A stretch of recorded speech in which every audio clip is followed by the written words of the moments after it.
This question comes in from Steve, who says, what worries you most about our economy and the stock market? And on the other hand, what makes you optimistic?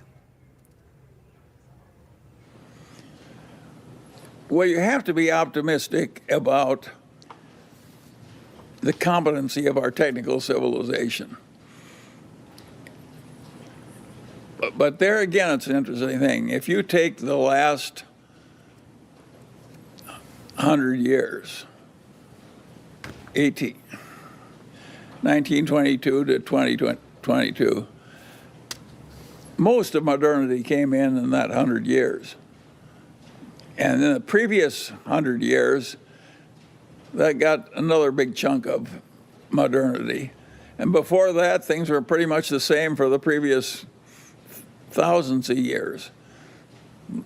Life was pretty brutal and short and limited and what have you. No printing press, no air conditioning, no modern medicine, no. And I don't think we're going to get things that were in what I call the real human needs. Think of what it meant to get, say, first you got the steam engine, the steamship, the railroad, and a little bit of improvement in farming and a little bit of improvement in plumbing. That's what you got in the 100 years that ended in 1922. The next 100 years gave us widely distributed electricity, modern medicine, modern firearms, the automobile, the airplane, the records, the movies, the air conditioning in the South.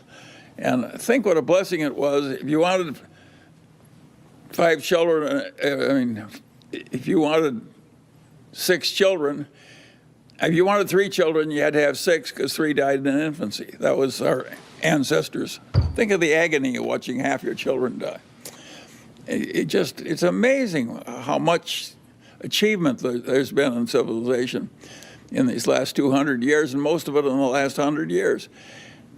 Now, the trouble with it is that the basic needs are pretty well filled.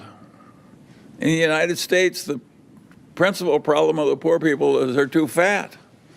That is a very different place from what happened in the past. In the past, they were on the edge of starving. And what happens is, it's really interesting, is with all this enormous increase in living standards and freedom and diminishment of racial inequities and all the huge progress that has come, people are less happy about the state of affairs than they were when things were way tougher. And that has a very simple explanation. The world is not driven by greed, it's driven by envy. And so the fact that everybody's 5 times better off than they used to be, they take it for granted. All they think about is somebody else having more now, and it's not fair that he should have it and they don't. That's the reason that God came down and told Moses that you couldn't envy your neighbor's wife or even his donkey. I mean, even the old Jews were having trouble with envy. And so it's built into the nature of things. It's weird for somebody my age, because I was in the middle of the Great Depression when the hardship was unbelievable. I was safer walking around Omaha in the evening than I am in my own neighborhood in Los Angeles after all this great wealth and so forth. So, and I have no way of doing anything about it. I can't change the fact that a lot of people are very unhappy and feel very abused after everything's improved by about 600%, because there's still somebody else who has more. I have conquered envy in my own life. I don't envy anybody. I don't give a damn what somebody else has. But other people are driven crazy by it. And other people play to the envy in order to advance their own political careers. And we have whole networks now that they want to pour gasoline on the flames of envy.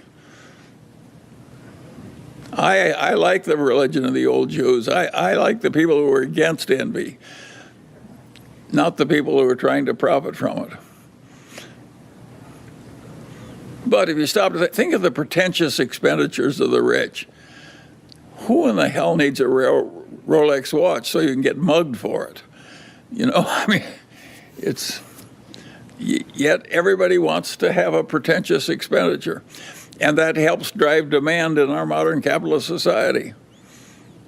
My advice to the young people is don't go there. The hell with the pretentious expenditure.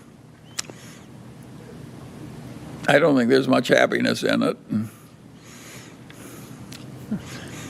But it does drive the civilization we actually have. And Jerry Miller. And it drives the dissatisfaction. Steve Pinker of Harvard is one of our smart modern academics. He constantly points out how everything's gotten way better. But the general feeling about how fair it is has gotten way more hostile. And as it gets better and better, people are less and less satisfied. That is weird, but that's what's happened.